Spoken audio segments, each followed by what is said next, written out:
Hey, welcome to the 322nd episode of Just Shoot It, a podcast about filmmaking, screenwriting, and directing. This episode is brought to you by patrons Ezekiel Barraza and Mike Slane. I'm Matt Emo. And I'm Oren Kaplan, and today we have a few fun topics to talk about. We're going to talk about titles, what you call yourself. Are you a filmmaker? Are you a director? Are you nervous or shy to call yourself that because maybe you don't make a living doing that yet? We're going to talk all about that. We're also going to talk about setting the tone with actors and how to get them to play the scene in similar ways to match each other in the scene the way that you're imagining it. And we're also going to catch up. But before that, I want to mention our two patrons, both at the $15 level, Ezekiel and Mike. I sent them their Just Shoot It podcast hats today on the honor system because their payments have not gone through yet. So Ezekiel and Mike, if you're hearing this, thank you for being patrons. You are going to receive your hats soon. And if you are feeling honest, then keep your subscription going at least just through the first month, and then you can cancel it if you want. We've been burned many times before where I send the hats out before the Patreon month goes through, and then, people get free hats. Only the other patrons suffer. Anyway, I can't wait to talk about all of the awesome topics that we have lined up. Some really good stuff, Oren. Yeah. But before we do that, I really need to know, what have you been working on lately? Well, thanks for asking, Matt. I have been working on a few things, but I would say that the highlight of my week since we last recorded was meeting your daughter. Me. Yeah. Well, my daughter, she's better. I get it. Yeah. Yeah, no, if I could have met her without meeting you, that would have been ideal. Same. Same. That's what. But it's hard to meet 6-month-olds without their parents. Yeah. Mostly on account of their lack of ability to move. Yeah, she's working on it. She'll get there eventually. Yeah, we had a listener that had sent me a message on Instagram that's like, do you ever meet your listeners? And I was like, on occasion, not that often, to be honest. But I said, honestly, I haven't even met Matt's baby. I feel like that needs to happen before I just go randomly have a coffee with some listener that's in town. Not to mention a bazillion friends that I haven't seen in years. Let me ask, because you've recovered from COVID. So you're in that grace period where you're vaxxed and boosted and had COVID. So the likelihood that you are going to get it again in the next month, let's say, pretty darn low. Yeah. Even though I think Los Angeles is kind of hopefully in the peak of a surge. Has it changed your behavior? Do you feel footloose and fancy free? I feel like part of my pitch to you to see you guys was hey, we just had COVID, so we're pretty safe, on the scale of safety. And I'm definitely pretty lax about the mask now. If I went into a hospital or something, something like that, of course I would wear a mask. But if I'm running into the convenience store, I used to always wear a mask. Even on the plane, I was the people around me were wearing masks. So I was I'll wear my mask just so that they don't feel uncomfortable. But I told the woman sitting next to me, and I was hey, just so you know, I just had COVID. And so I'm not a danger to you because I was coughing a little bit. So I just wanted her to know. Did she appreciate it? Yeah. She's oh, I'm so sorry you had COVID. So yes, I'm doing more things, and I do want to see more people. And obviously I enjoy meeting our listeners, but I just feel it's when you have a stack of 80 scripts you have to read for some important reason, and then someone's hey, will you read my script? It's hard to put it in front of that stack. So anyhow, I met Nora, I met your daughter. We used to see each other every single week, at least once a week. One of these days we're going to get back to in-person episodes, and that will be nice. At least live shows. I'm very much hoping that we have a live show before you make your feature. So AKA in this calendar year, 2022. That's right. We got to get on it. Yeah. I would love for COVID to be over before I start shooting because... oh, yeah. Something that one of our... the line item, it's a real line item in your budget. It's significant. From a cost perspective, yes, it's significant. So I was just filming in Nashville last week. I obviously mentioned this to you many times. We lost 10 crew members to positive COVID tests, including our producer, who was never on set. It's interesting doing a whole shoot with a producer that is working from inside their car, but he was awesome. Every fire was put out before I even knew about it. Nashville crews are for real. Did they talk about music videos in front of you? No, I asked them. I have it in my rider that no one's allowed to talk about music videos if I'm within 20 feet. But so I guess part of my shoot in Nashville, I guess the interesting thing to our more regular listeners, it was step number 1 in my 15-year-long journey to join the DGA. Yeah. So yeah, how'd it feel? Pretty good, except I almost had this step a few months ago. I booked a DGA job and then we ended up not doing it. So with this time, I was like, I'm just not going to rely on it until I'm literally on set. And especially with COVID, it's like all these crew members were dropping off. I was actually so thankful that I had just had it because I felt like I wasn't going to get knocked out of the shoot. And I was just like begging my actors to not get COVID because they were flying from LA. And, you know, they don't have to wear masks. Like, can you ask your cast to wear masks on a plane? Is that legal even? I don't know. I think you can request, you could suggest it, but you can't. I don't think you can require it. I have no idea. Don't listen to me. Everyone. I mean, it's a problem that did not exist 2 years ago. So it's anyway, I think they actually both had COVID or something before, not that long ago. So we were in the clear, but yeah, so I did a DGA job. I had to fill out some paperwork. No one mentioned this to me, but I just Googled, how to join the DGA as I do every week, and was reminded that you're supposed to have 3 letters of recommendation from DGA members.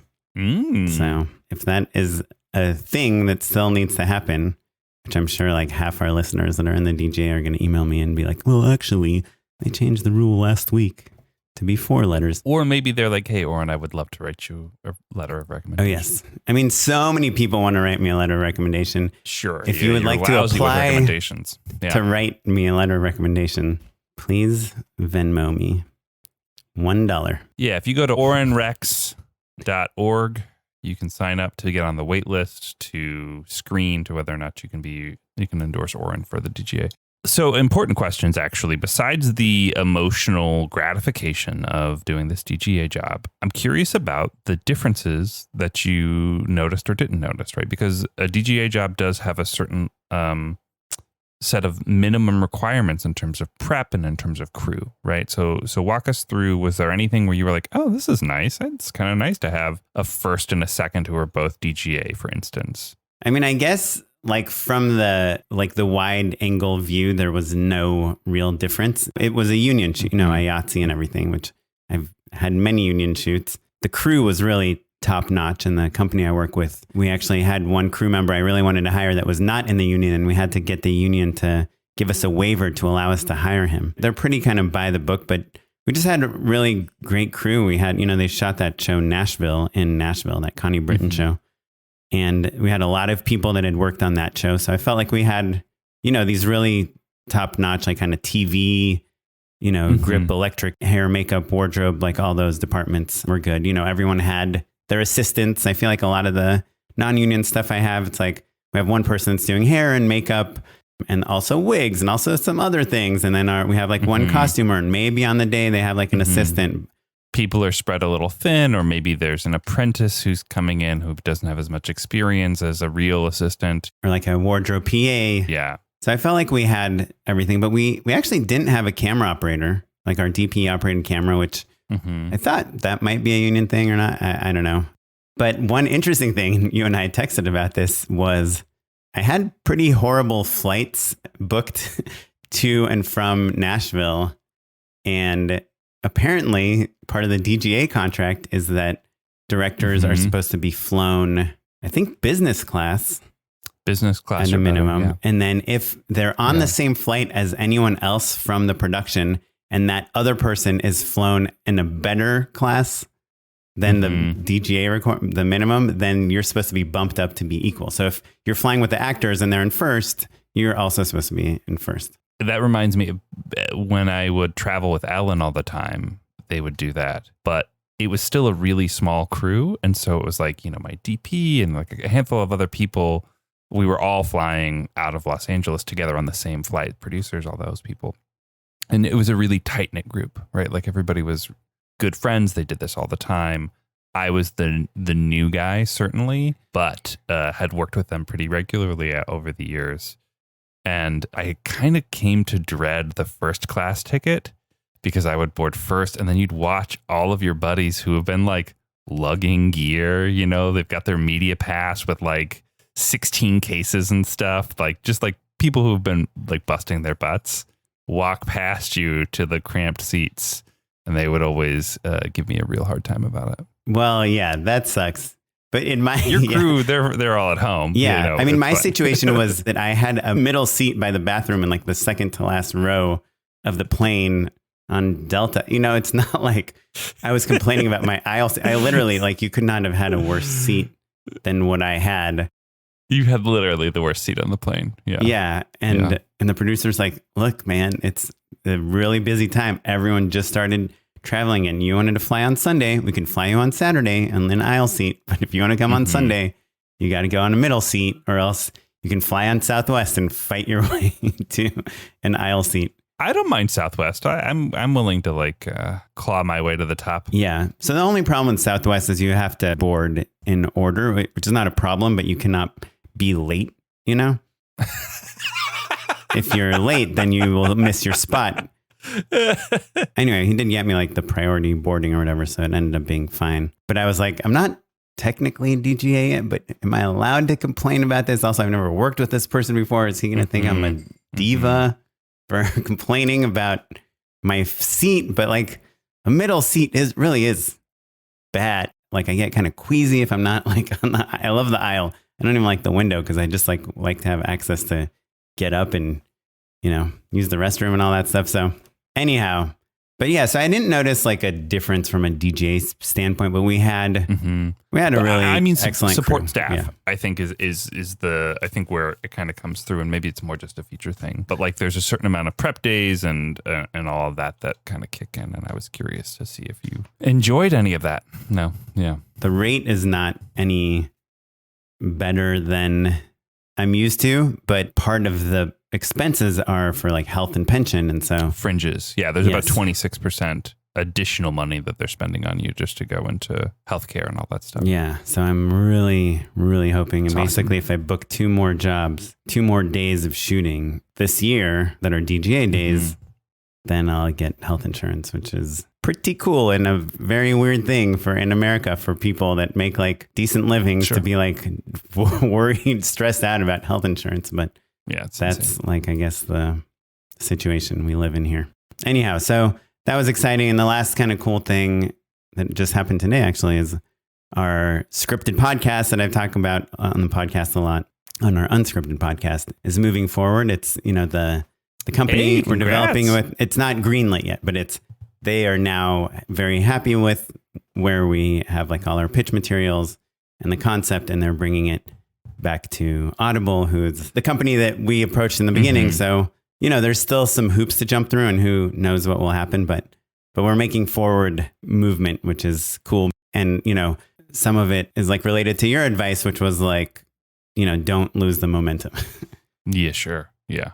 And I feel like we took that to heart and are trying to push things forward, even if not everything's perfectly buttoned up yet, you know? Good on you, man. Congrats. What about you? What have you been up to? So similarly, I am shipping off materials this week, but in a different sort of situation that I think this is worth talking about. For my feature, that's correct. Yeah. We're taking it out. We're testing the waters basically with a handful of companies. We're not going to heavy hitters just yet. I think it's kind of a tiered approach basically to kind of gauge interest and how well is this working and kind of testing out the materials. I had shown a deck to you and Carlin, I think off the mic. Like a pitch deck lookbook type of thing. A pitch deck lookbook, yeah, exactly. Which was kind of in pretty good shape, but I think maybe lacked a little focus because it was trying to be too many things to do, too many different people. So that's all good. But, you know, it's funny. I'm in that zone where I'm really, really ready to start writing something new. Not because I love this feature any less, but because I have been dragging my feet on sending it off because I keep tweaking. I'm in that zone of like perfect is the enemy of good, you know? Yeah. And also I'm suffering pretty badly from joke fatigue, right? So I'm constantly like, is this funny anymore? Is that funny anymore? You know, fresh audiences have all really, really responded to things. The other interesting thing actually, and we'll talk about this a little bit more, but for regular listeners, I I have been workshopping a handful of scenes in theater space, basically, where I bring in a bunch of actors that I love, and there's a handful of directors who are all kind of sitting in, and they note the scenes as we put them up on their feet, and we try to get them into shape. But because it's in a theater space, and this film is very special effects driven, it really narrows down the scenes that make sense to workshop, right? Because so much of the film is visual and is like, you know, effectively a monster movie. And it's like, and not just a straight up, you know, Creature from the Black Lagoon monster, one with like some visual gimmicks that make it kind of tricky to workshop. I've really been in the weeds on just like a lot of scenes that are world building and rule setting, you know? So it's like, dang, is my movie just people explaining to the audience the mechanics of this monster? And of course not. That's, you know, 6 pages out of 100, but they're the ones that make sense to bring into this space. So I think, you know, as much of an advocate I am of refining things and only getting one shot at a first impression and all of that, you know, I'm ready to kind of ship this thing off and see how it goes and start writing the next thing. Cool. I was going to ask you, and I hope I'm not stepping on anyone's unpaid endorsement or anything. You tagged me in a tweet on Twitter from Beck and Woods, the writers of A Quiet Place. Mm-hmm. They had made a video, like a rip-o-matic kind of pitch for A Quiet Place. Oren, when was that tweeted? August 15th, 2019. Why? When did I tag you? Wow. Why did I never notice until like last week? June 4th, 2020.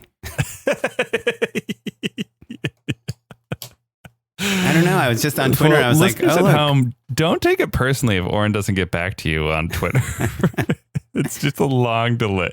Almost 2 years later, I responded to your tweet. Not to, to call you out on that. Wow. So I think this is a thread about how the screenwriters behind A Quiet Place really, because that film is so kind of premise-driven and tone-driven. Yeah, they really broke the format of like the way that one formats a screenplay. You know, there were pages that just have 3 words on them. They really kind of experiment and play with things, you know, and that they really, really let a screenplay be whatever the heck they want it to be to convey how the movie is going to sound and feel, which I think is pretty awesome.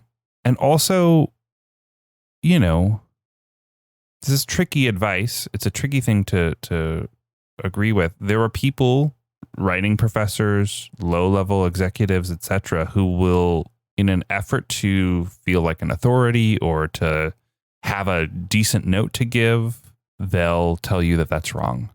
And this is proof that it isn't, but that doesn't mean that you should ignore fundamentals. Right.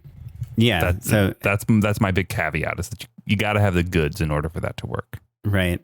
I mean, I think like at the end of the day, everyone's like, just tell the story in the best, easiest way to understand it. And so when you do something distracting in screenplay format, if you had all the characters' names in all lowercase or proper case or something, you know, someone might be like, did this person have writing experience? Because why are they breaking the format? And what is that serving? But if you have a page where there's 3 words on it, that's intentional. You know, you're breaking the format for a reason. I actually haven't read the screenplay, but the tweet that you tagged me in 2 years ago, the tweet that was tweeted 3 years ago, was actually their visual lookbook.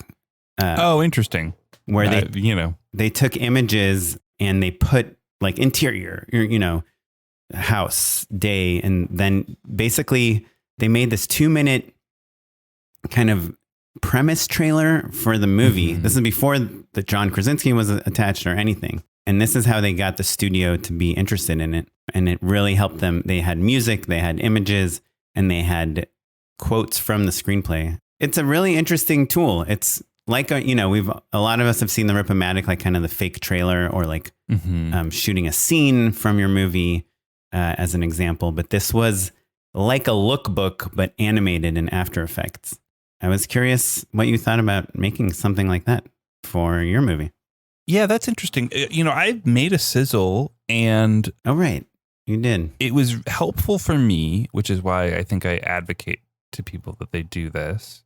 However, I didn't get a ton of great feedback. I got like, oh, this is good. We don't need it. The lookbook does all of the heavy lifting that we need, basically. And it did kind of fall into the traps of, having to deal with finding the footage that's right for your movie. Right. Mhm. And so because my film is in many ways a pastiche of other styles, but also is meant to have a really hard twist on all of that, I think that the sizzle tends to feel really, I think it evokes a truer sense of the source material than I'm intending. You know what I mean? Like Right. if this movie is supposed to be,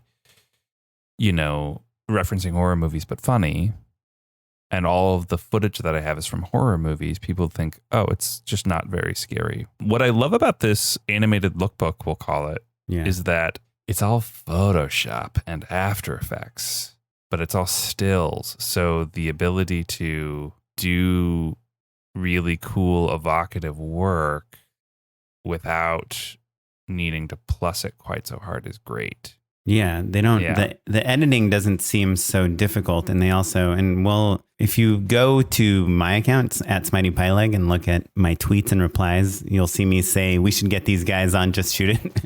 That tweet from Beck and Woods is the one that we're talking about right now. One of the things they have in this video lookbook is the name of the company that they wanted to use to make the aliens with, and then images of other aliens from other shows and movies that they've made. Like, they made the monsters in Stranger Things and Attack the Block and Hellboy. It shows that not only is the story cool and what the tone is, but we have this plan of how to achieve all these things too. I don't know why I thought you just tagged me on this tweet. Again, these trends change in how to pitch movies and things, but they seem to think that this one piece of video that they made did have an actual impact on them, on the studio getting interested in their project. So worth checking out. I think it's great. And I think that also it's just nice to be reminded that, bigwigs have to do this stuff. The act of explaining and selling and being explicit about what the thing is you're trying to make is really hard. And it's a visual medium, and people don't have a ton of time. So it's really nice to jump into that. I think we've talked about before, but for listeners who don't listen to every single word, our old pal, Jim Cummings, espouses a methodology when he's finished a screenplay on this line of thinking, basically, where he makes a podcast version of the entire screenplay. He reads every single character. He reads all of the stage description, and then he lays it in. He had a tweet about it just the other day that reminded me. He lays it all into Premiere, and then he cuts it like he would a movie. He puts in some sound effects, nothing too crazy, but, fleshes it out a little bit. And he uses it as a way to explain to potential investors or people who are curious or people who just are, don't have a ton of time. Hey, this is what the movie's going to feel like. I have thought about it a lot, and I think I'm going to do that. You're going to make the podcast of your movie? The podcast of my movie. With you doing all the parts? I haven't decided that part yet. I will be the narrator, read all the stage direction, so that in the inevitability that I have a rewrite or something, it's easy for me to replace at least that part. The thing that I have started thinking about is that, that's the getting this thing into Premiere and getting it into sound design means that then I can kind of start getting into really rough animatics and start kind of figuring out some of the more intricate pieces in greater detail, which is a thing that I've been really itching to do, and also will inform the writing process. Basically, I get a better sense of pacing and how jokes are landing and all of that stuff. So, it's like doing a table read plus the earliest versions of animatics. And I got excited about that as a way to kind of give myself fresh eyes on the project. Yeah, it's an interesting piece of evidence of how your career as a commercial director is seeping into your methodology as a feature director. The whole point of doing, we just call them shorter projects, is that you get to iterate on your process more, right? So whether that's a short film or a commercial, just seeing something through start to finish on that timeline just lets you hone your certain abilities greater. But I have found I felt a little atrophied in other ways. And so we can talk about that next. Do you want to jump into the topic I brought up or We'll do your topic first. Okay. We'll do your topic. But before we talk about your topic, we should talk about patreon.com/justshootitpod, the place where you can get your very own Just Shoot It hat. We've been seeing selfies sent in to us. It's very cool. Oren, I think you just sent off 2 brand new hats to listeners Ezekiel and Mike. Thanks, pals. Yeah, I talked about it in the intro. I'm shouting them out again, which is another thing, maybe an even greater incentive for people to wear the hat and listen to the episode. You get a real rush. Anyway, thanks, Mike. Thanks, Ezekiel. Go to patreon.com/justshootitpod if you want to contribute to keep this show going. Yes, we appreciate it. Helps us pay our editor, helps us pay all our server fees and various things that we have to pay for. It really makes us feel like people are listening and care about the podcast, and we should keep doing it. Because I'm telling you, if we don't get any more patrons, we're going to go NPR style here. We might have to stop this at 325 episodes. Yeah. If this pledge drive doesn't work. Well, without further ado, Oren. Yes. Lay it on me. You've got one of 2 topics for today. Yes. So this is a topic about what you call yourself as a director, as a filmmaker, as a screenwriter, the labels. It's something that I think you and I have not really struggled with recently, but everyone that makes a choice in their life that they're going to do this for a living struggles with this. And I know when I first moved to LA, it took me many years to feel comfortable with how to label myself. And I saw a tweet yesterday that brought this back to top of mind for me, because it's something that seems like really, I guess I have strong opinions about how one should refer to themselves and what they do. But seeing this tweet reminded me that maybe not everyone agrees with me. So I'm going to read the tweet real quick. The tweet was from someone named Eric Nasso, Eriknaso. And Eric says, filmmaker is a title I think gets thrown out a bit too liberally. Heck, even cinematographer is overreaching. I struggle to label myself in my industry. I'm a DP for sure, but I don't do narrative, so the other 2 are way off. It also cracks me up who labels themselves as filmmakers, assuming that Eric thinks that people that aren't really quote unquote filmmakers are calling themselves filmmakers. And the only reason I even saw that tweet is because it was replied to by Valentina V, who is a filmmaker that we talk about. She also does these like awesome tutorials for aperture lighting, and she's a director and cinematographer and does a million different things and has a really cool reel. Anyway, Valentina replied to Eric and she said, I agree. I struggle calling myself a filmmaker when I haven't made a feature and I'm not union, but I don't know whether either of those are even my goals anymore. So Valentina is both questioning how to define a filmmaker, and also how important being in the union or making a feature are to that definition, and how important also like what you want out of your career are to that definition. So I thought we'd start this topic off with a question for you, which is, let's say I'm at a party, you're at a party, you don't know, it's not a film industry party per se. Let's say you're at, a baby shower or something, family baby shower, and someone comes up and says, in San Diego. You're in San Diego. Hey, Matt, nice to meet you. So what do you do? I would say, oh, hi, I'm a director. And then they would say, oh, cool, what do you direct? And I would say comedy mostly. I've been making my living in a lot of commercials. Yeah, I would say commercials and comedy. Those would be the things that I would say. And then they would say, oh, have I seen anything that you made? And I would say, well, have you ever watched College Humor? Then yes. I did some stuff for Ellen. And then I would like, if there was something that was running with any regularity, I would be like, do you pay for the fancy version of Hulu, or do you get the cheaper version of Hulu? If so, X, Y, and Z. You know what I mean? Right. These commercials. Yeah. Do you watch a lot of basic cable and not skip the commercials? Right. So I guess my first challenge to you is I feel like non-film industry people would not say, oh, what kind of stuff, what do you direct? Okay, good point. Yeah. I feel like they'd be like, okay, well, let me ask you this. Now you're at a USC mixer for film school and you meet a new person, Jennifer, and Jennifer asks you, hey, so Matt, what do you do? When you work in the industry, I'm assuming, what do you do? I would say I'm a director. Yeah, I would say I'm a director. Yeah. Okay. And what kind of stuff do you direct? I feel like that's the person I would say. Yeah. That's the same answer. And you would give the same answer?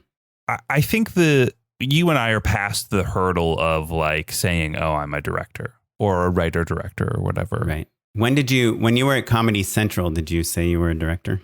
No, it probably wasn't really until it was my only job. Until you quit to direct full time. Yeah. So you would say, I'm in development. I'd say I work at Comedy Central. People don't know what development is. Yeah. I mean, if someone asks me like outside of the film industry, I say I work in film. If there's an awkward pause, I'll usually say I direct commercials mostly for the past few years, but I've done a couple movies, episodic stuff. I worked at Disney, and I try to kind of fill out a top level resume. And they usually don't care about any of that stuff. You're saying we are in a mode where we're trying to guess what is going to be recognizable to the person we're talking to, right? Which is not really the question that's being posed. I think this person is calling other people maybe he thinks that videographers aren't cinematographers, or that people who don't make their living as filmmakers shouldn't call themselves filmmakers or whatever. I'm projecting a little bit, but I think that is the tone and vibe of this tweet. And I say, fuck you, dude. But what I think the root of that anxiety comes from us all knowing people who are precocious and braggadocious and probably a little insecure, who like to call themselves storytellers or filmmakers or cinematographers or whatever the kind of the notion of the moment is. They're coming out of this place of insecurity, and you're like, well, I don't want to be like that person, and so therefore I'm pushing against this vibe. And I'll say I probably was that person once upon a time that for pushed someone against else. that. Both sides of that coin is what I'm saying. I'm sure there was somebody in film school who was like, ugh, that Endo guy, gosh, whatever he says he is, I don't want to be that. And I've certainly been the other way around, where I've been like, ugh, God, what a poser. Right? So I'm not saying that person can grow out of it and fuck my younger self as well. It's funny because I replied to Valentina. I said, you guys are all crazy. If you make films for a living or working towards that, then you're a filmmaker. That's all there is to it. And then I defined films as being shorts, features, commercials, TV, music video, docs, industrials, branded content, tutorials, YouTube reviews, TikTok, like anything, all CG stuff. So I kind of came into this conversation thinking like, no one is ever going to judge you on what you call yourself. You're the only one that's really judging you. However... Oh, that's not true. That's not hearing what you just said. Someone told me they judged that person too, right? If someone told me they were a storyteller, I would be like, or like, I just want to move people. I want to make them laugh and cry. Like, I guess there's like a romance that bugs me. Again, and this comes down to what I was saying before. If you've got the goods, okay. Right? If Steven Spielberg wants to call himself a storyteller, sure, he can. Right, but he never would. Sure, maybe not. But like Guillermo del Toro came to mind as like a romantic. Right. He's really eloquent. He's like, he would call himself something equally romantic. Right. And he would, with a knowing smile, perhaps. Again, if you've got the goods. Yeah, he would say something like but I feel like he would say something like, I like to introduce people to new worlds and then destroy them. Yeah, sure. Sure. Like, right, exactly. Which if you met a dude at a party when you were 20 and like he was wearing a corduroy jacket and he said that to you, you would roll your eyes. Right? Maybe. Or maybe I think that's kind of cool. I don't know. Well, and both are true, right? It is worth rolling your eyes. And also, I remember hearing just recently that P.T. Anderson, who was a young rich kid. Right. Hate that type. He made his first film was a mockumentary about a porn star named Dirk Diggler that was 30 minutes long. If I met that guy at a party, I might be like, oh, I don't know. I'm not sure he's going to be one of my favorite filmmakers of all time. But lo and behold, right, that's what happened. Right. Yeah. So what we're talking about is confidence and maybe projecting a little bit. I guess where I wanted this conversation, where I was aiming it towards, is kind of this like first rule of directing club is tell people you're a director. Because to get to direct things, you need to team up with people and make things. Mm-hmm. And for them to consider you as a director, you need to tell them that you're a director. That's one of the biggest struggles of new filmmakers, is that they are too nervous or too shy or too insecure to say that, to call themselves a director. Right. You're telling people, in a sense, to manifest what they're trying to put out into the world. Yeah. You have to let it be known. Yes. And to me, if you are a director, but you're also the DP and you're also the editor, you're also the writer, and you're also doing the art, the production design, and you feel weird calling yourself a director because you think that sounds a little fancy, to me, that's where the filmmaker title comes in. And actually, I've been saying filmmaker, I think, a little bit more than director recently, because I feel like it encompasses a little bit more of the writing side. And I'm into cameras, and I'm into visual effects, and I'm into, like some of the peripheral things beyond the directing, the previs, the animatics, all that stuff. So, and also I'm interested in working with other directors. Like, to me, when you're like, I'm the director, it's like implying that you don't work with other directors in a way. And so I kind of really like the word filmmaker, because it's like, hey, I work in film and I'm part of the team that makes the film. Now, if I was a grip, 100% of the time, or if I was a costume designer, I probably would be more specific. But because I kind of float around in various aspects of the filmmaking process, mostly directing, but some other things as well, I like the title of filmmaker. I think it's good. And I think a student filmmaker is also a filmmaker. And I think a kid in high school that makes videos on the weekends, or even like films weddings to make money, and can totally call themselves a filmmaker, as long as they're interested in filmmaking. Yeah, to me, like the bottom line is like, do your best to not elicit eye rolls, and do your best to not roll your eyes at people. Yeah, call yourself what you are. The one thing, I guess, that maybe kind of is the other side of this coin is people that call themselves writers, but they never write, which is also a thing. Well, and that is a version of what you're describing with filmmaker or director too, right? Like, there's a little bit of like, because there's, depending on who you're talking to, some implied status to those positions, to those jobs, and some romance to it. You have to do the work, basically, is what you're getting at. Yeah. Writing is special. I'm singling that out because you can do it without anyone else's help. And so I feel like I was like, I'm a writer director for a while.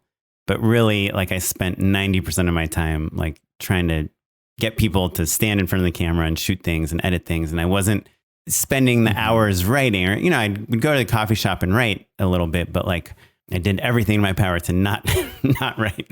Sure. Yeah. And I know that, like, from Script Notes, the screenwriting podcast, like, if you just write, then you're a writer, but it does require that part of the writing. Yes.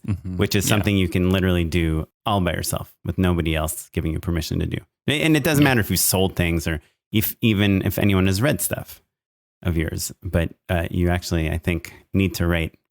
And then as a director, it's helpful if you're directing, but if you're not directing, you're working towards that. You're trying to get projects off the ground. You're doing workshops. You're doing whatever. Well, let me ask an important question then. What would you say to a person who is at a party and who is, say, editing full time? That's their job. They really want to be directing, and they're doing all the things. They've been writing together with people. They're like getting that feature made or whatever. So they're doing all the stuff that it takes, but they haven't made the thing that they're trying to make yet. And they don't want to misrepresent themselves.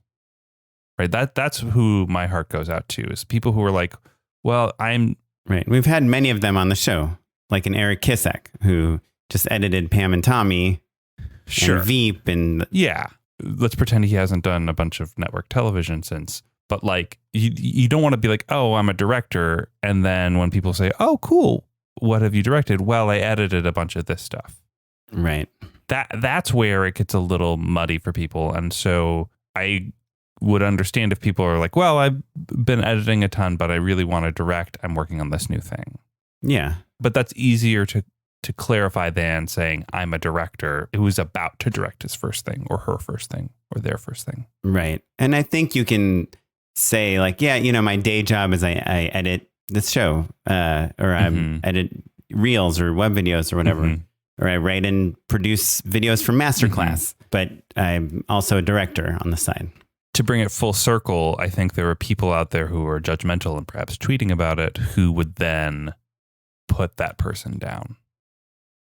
Right. And so the people are trying to not open themselves up to that. Of like, so a jerk, and I maybe have been this person before, would be like, oh, so you're an editor. Everyone here wants to direct. Right. Yeah, I guess. I mean, I think if you're just honest, like, hey, this is my day. Like, Oren, I'm just teaching you what film school really is like. Yeah. Well, what's weird? Like years ago. This is what you missed out on. But a red Solo cup in your hand, and that's film parties. Years ago, my wife and I were talking to a couple that we met at a party or something with a lot of, film industry people in it. And they said, oh, what do you do? And she's like, oh, I'm an actor. And my husband, he's a visual effects artist and he directs too. And after the party, I was like, Kara, why did you tell them I was a visual effects artist? She's like, well, I don't know. You've been doing all this visual effects stuff. And I was like, I know, but now like they won't think of me as a director. They'll think of me as like a visual effects artist.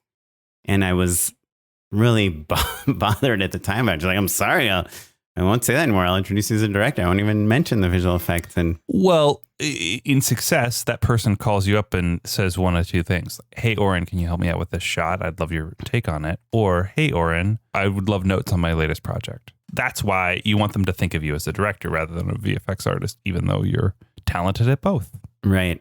Well, so I have one last question on this topic, and then we'll move on to the next topic.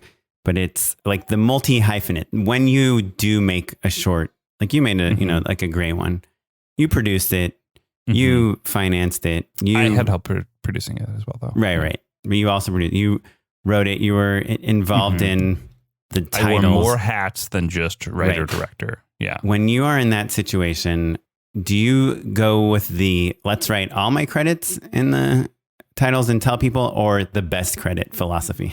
Hard no. Absolutely not. The best is subjective because I wouldn't want to put down crew members whose jobs I did. The jobs that I want to be known for. So writer, director. That's it. Because I see so many people, even in replying to this tweet that I saw, and people trying to figure out what to label themselves. And a lot of them posted their websites, and I would go to their website and it's like director, DP, editor, colorist. And I'm like, that's fine, but you're not going to be hired for one of those jobs at higher levels. Start a production company and be like, yeah, we do all of these things in house. There you go. That's how, like, if you want to get paid to do all those, even though you're the only person. Right. Exactly. If you're a colorist and DP, I think that maybe is okay. But producer's tricky because like we need more producers than we do writers, directors. It's a way for you to tell people what you want them to think of you for. Yeah. That's it. I guess my advice, because we see a lot of this as podcast hosts, people send us their stuff a lot, is the less credits you can give yourself, the better. And if you do give yourself multiple credits, they should really be different from each other. Like I think writer, director, and composer is like interesting. That's okay. That's okay. Yeah. And if you're acting in it, obviously, I would put my name like separately. I wouldn't put starring, written, directed, and edited by Oren Kaplan, Yeah. Honestly, just leave editing out. Yeah. Unless you're really looking for editing work. No one's going to be like, wait, who edited this?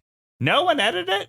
Part of your job as the director is to be involved in every one of those all of the departments. Stuff. Yeah. So you don't need to give yourself those things. If there's no DP credit, then we'll probably figure out that the director shot this themselves. Yeah. So anyhow, just a slight piece of advice to the newer people is as few credits as you can give yourself. I think that if you're striving for being just a director, writer, director, just a DP, the fewer credits, the better. Well, Enlo, let's hop into this next topic. Yeah. So I'd mentioned a little bit before about how short form projects tend to help you with all sorts of stuff, right? Prep, post, all of that. But the thing that you get to do a little bit less on is directing actors. I put up a scene last week from my feature in this workshop that I've mentioned already. And just to clarify, what do you mean by put up a scene? Great. It's a good question. So basically, I pulled a scene from the feature that I thought would work well for workshop purposes, didn't have a ton of special effects, had the right number of characters, and then I reached out to a handful of actors who I love and trust. This is worth pointing out. The people that I called are all really gifted. They're not necessarily exactly who one would cast for these roles. I'm casting them for their intelligence and their thoughtfulness and their thoroughness and their craft rather than casting them as I would in the film, basically. Right? Like the physical characteristics don't really come into play at all. But beyond that, I don't have a ton of time, and they don't have a ton of time to like work the material. And do they read the entire script, or do they only read? I send their them scenes? the lookbook. I send them a lookbook, which has been unanimously appreciated, and I think is a tool. You know, we talk about these tools as pitch materials, but I find that I'm building them for many, many different reasons, and like the main thing is to get someone tuned in very quickly. Right. You want them to get the tone. Yeah. I basically say every time I'm bringing a new person in, I want you to read our scene. If you're curious, I've attached the screenplay, but the lookbook is going to get you onboarded very quickly and will take you 2 minutes to skim through. Start with that. If you really want to keep going, you can feel free to read the screenplay, but no pressure. But that's the extent to our prep. No one has had the chance to rehearse or anything, right? Mm-hmm. And so it's kind of cold reads when you put it up? I mean, a cold read I would call literally like no one, like people have read it 5 minutes before. Yeah. So they've had a little bit of time. They've had as much time as one could accommodate or create for themselves, right? So if they had the day off, maybe they spend the whole day working on it. More likely, these people are busy. They have lives and families and jobs and all that stuff. They're coming in pretty cold. But more importantly, they've never run it with me or any other actor. Right. And so the first challenge is immediately getting everyone on the same page from a acting style and performance and tonal perspective, right? So they know what it looks like visually. Maybe they pick up on some of the references I'm dropping. Maybe they don't. And maybe they're just in a different headspace. And I thought, oh boy, that's an interesting thing to talk about. Right. Because it's relatively rare for us to do that sort of work. Most of the time, because of the casting process and because of the callback process and because we've probably had a good number of conversations with people, everybody's really pretty locked in by the time we're on set. And maybe that's due to prep, or maybe that's just because like you cast the person who got it. Right. Quote unquote. You know what I mean? In a commercial, like you see all sorts of great actors. Some of them are right for the role. Some of them aren't. More frequently, you bring in people who are right. And it's really just, do you understand the joke I'm telling or the tone I'm trying to evoke? Right. And can you conjure it? Out of 150 people, you choose the 10 that seem the closest to what you imagined. Exactly. And so, you know, actors are trained to kind of stay consistent in that way. Do what you did in the audition. Right. That's why you got selected, not because you're quote unquote a better actor or not, you know, which is a hard thing for actors to hear sometimes, I think. But that's the reality of the work that we've been doing. But as a result, I felt this last time, a little shook, you know, just a little shaky in like, oh, right. Like the fundamentals of getting people here. I've been taking this for granted for the last, I don't know, decade. Do you know what I mean? Mm-hmm. And everyone was doing good work, but they weren't all literally on the same page. And so I was like, dang, I don't have a bag of tricks for this, you know? Yeah. And so I'm curious, if you were in that situation, if you've got one person who, and this is a hyperbolic sort of idea, but like if you were putting up a scene and one person was playing it really grounded and really naturalistic, which is typically what I like to do, but so another person was doing it a little bit more heightened, a little more manic, a little bit more cartoonish, perhaps, which is maybe what I was thinking of, but hadn't really done a good job of articulating it to anyone. So you've got somebody who's really in the emotional truth of the moment. You've got someone who's really playing things for laughs. You know, well, what do you do? Yeah. What would you do in that situation? It's a great question. I actually had that situation when I did work at Disney. I did this like high school series. And I'm sure I talked about it. We had an awesome cast, like Allison Brie was in it and all these cool actors. And it was about these 5 kids stuck in a room, and they all had, it wasn't like sitcom acting. It was like really good acting, but it kind of reminded me of like a Modern Family style of acting where the turns were sharp. The jokes were clear. Everyone's enunciating. No one's mumbling. There's a rhythm to the acting. And when you have 5 actors working like that, it feels great. Like these puzzle pieces that are fitting in. And then we had part of the storyline was that one of the girls in the high school room, her boyfriend sneaks in. They're all in like this detention room and sneaks in to try to help them break out. So we cast a new actor to be the boyfriend. And he's actually a really good actor. He's really successful. He's on a bunch of like Netflix shows and things right now. But he came in with like a totally different energy. He was like a real, like an indie film energy. He played things real. He talked quieter, kind of slowed down the tempo. So cool. Yeah. But not what you're doing. Yeah, really strong actor, and he felt like emotional and things. But you know, it'd be like line from Allison, line from Jonah, line like, from I don't Derek. know. What do you guys think? Yeah, and then he'd be like, "Well, it's an interesting question." Yeah, and it was like I was like, "Oh man, this guy's like from a different show than what we're shooting." And I at the time I really couldn't figure out how to fix it, and even you could feel the chemistry. You want to say something dumb and you're smart enough to know. Well, you want to say, can you match them? Hey, be funny. Yeah. That, like, play it funny, play it, you know, there's a lot of bad direction. That's where bad directing comes from, is that sort of desperation and like those big broad notes that you sometimes need to give. Yeah. And there is this like exactly what you're saying. There's a sensitivity. Like you can't just say like, Margaret, that was perfect. Michael, not my tempo, not what I'm looking for. So I think like in a situation like you're describing, where you have was that a Whiplash reference? Yes. Or you throw a symbol at this poor actor's head? Yeah. No, where you have 2 actors and you really, even if I really like what one is doing and I don't like what the other one is doing, I would say probably something to the effect of like, hey, that was great.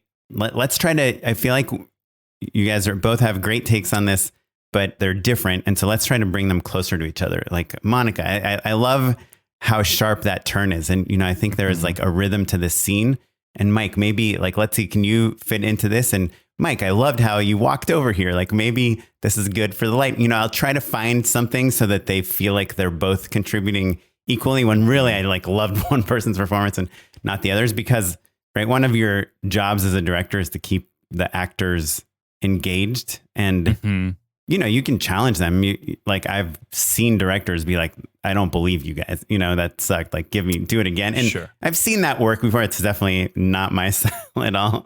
The like insult directing. Yeah. That's more like the Fincher style of directing. There is a thing. And I think that you and I are in the same school in that way of like really being conscious of the emotional state of an actor and trying to be respectful and all that. But yeah, I mean, you can call it respectful, but I call it like, they're the people on camera. Like if they are not comfortable, unless that's what the scene calls for, then you're ruining your everything, the work. Whenever I would have a problem like this, I would bring it up to my wife, who's an experienced actor. And a coach, acting coach too. And action coach, yeah. So she's been on both sides of this. And she knows how, and a director, and she knows how actors work. And she will always say, yeah, actors are tough. Tell them what you need. Right. And in a way that's she meant they have like a thick skin? Mm-hmm.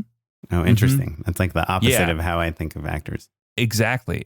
And I think, look, she's a tougher actor. She's got a wealth of technical and emotional experience.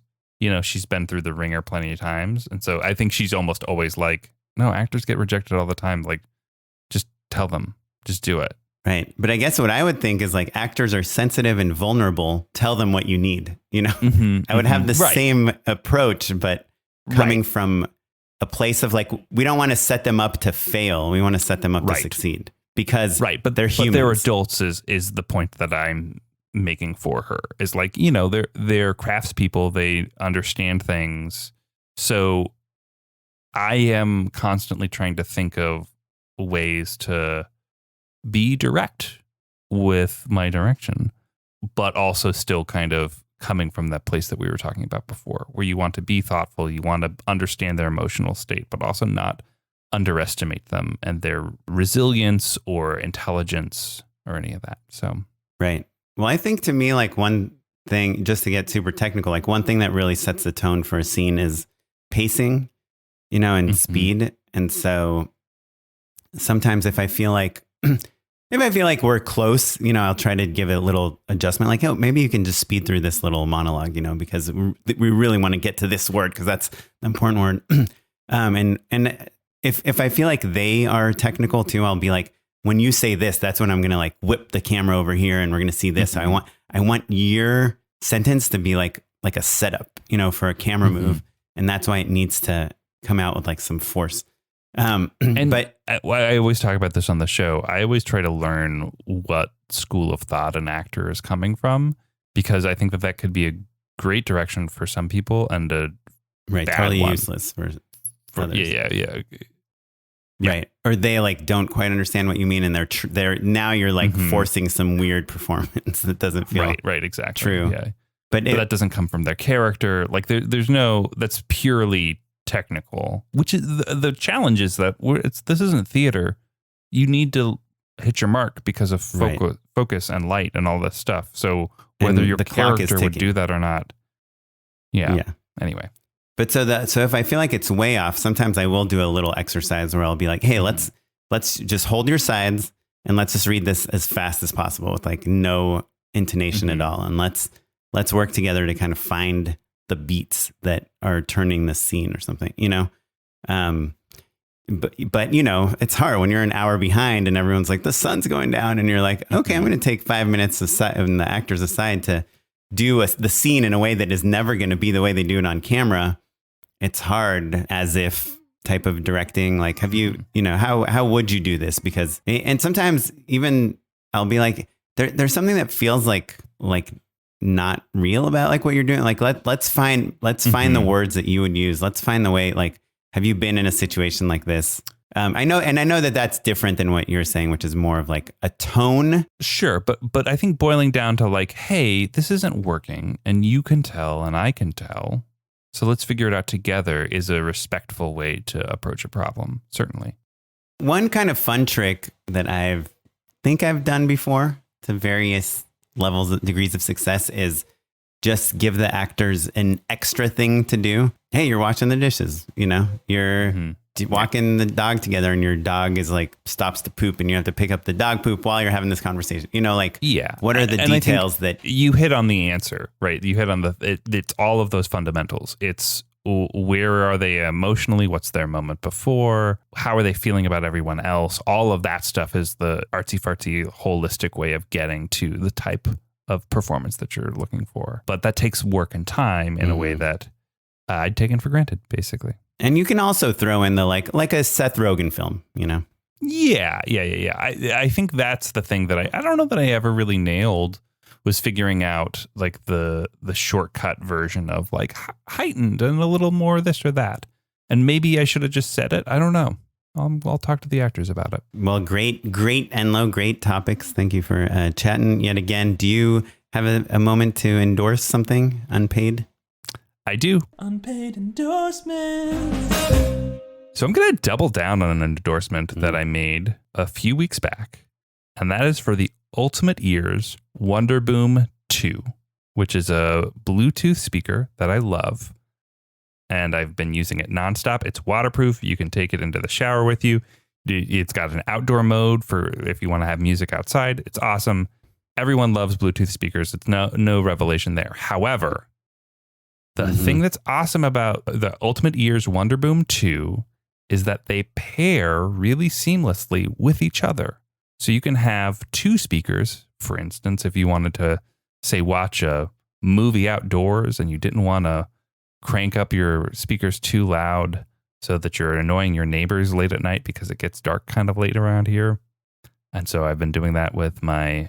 And are they like perfectly in sync time-wise? Perfectly in sync, yeah. So you don't hear like a little echo or anything like that? Nope, no echo or anything. Yeah, exactly. Very cool. What you got, Kaplan? We got two quick ones. One, if you live in California and you drive a vehicle that needs gasoline, I found out this week that Arco, the cheapest gas station, for years it's always been the cheapest gas station, but the catch is you have to use a debit card or cash. I don't know if you know this, but they just started taking credit cards. So, Ooh la la.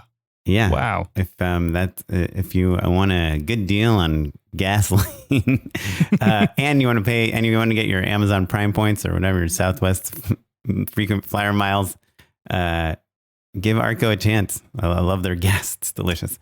And speaking of delicious, tastes great. Let's I did recommend a snack a few weeks ago. When you were at my house, I even forced you to taste it.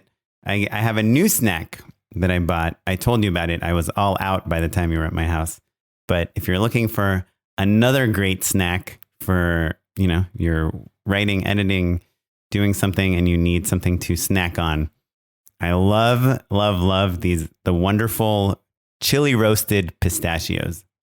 So, pistachios, they're obviously like insanely expensive for no good reason. There probably is a good reason. I think there's harvesting and water consumption. There's a lot of good reasons why pistachios are expensive, actually. But, well, it's like $14 for a snack bag, but the chili roasted ones are just so good. They're a little spicy, but they're pretty spicy. They're great, but they are so delicious. Highly recommended. So yeah, that's all I got.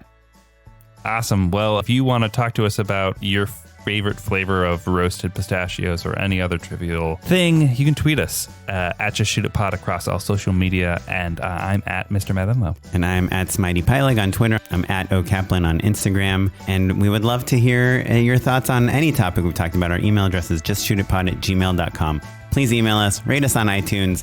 And if you want to thank our editor, you can tweet at him too, maybe. He's at Noah, Noah Bayshore, Bashore, Noah, at Noah Bayshore on Twitter. And he edited this episode. And the music you're listening to is from the Free Music Archive and the artist Jazar. And we will catch you next time. Thanks, everyone. Thanks, everyone. Bye. Bye.